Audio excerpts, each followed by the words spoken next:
Welcome to Guide Guru. We hope this video helps. You start by powering the V380 Pro and opening the V380 Pro app. This initializes the camera's pairing mode and makes it discoverable. Once done, make sure your phone's Wi-Fi is the same too.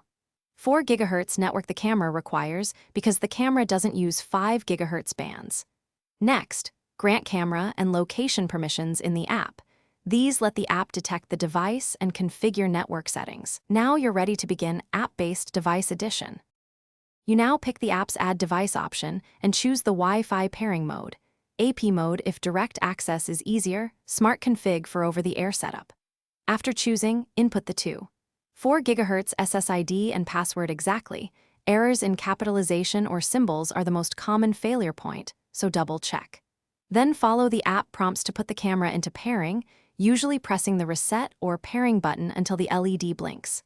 Wait patiently. The app shows progress, and the camera confirms with sound or steady LED. You finish by binding the camera to your V380 Pro account so you can access it remotely. Give the device a recognizable name and set a strong device password. Make sure firmware updates are enabled and configure motion alerts or recording schedules to your preference. If something goes wrong, try the key troubleshooting tip.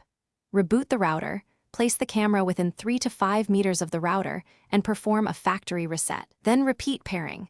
Network range and wrong Wi-Fi band are almost always the issue. Thanks for watching. Consider subscribing if we helped you today.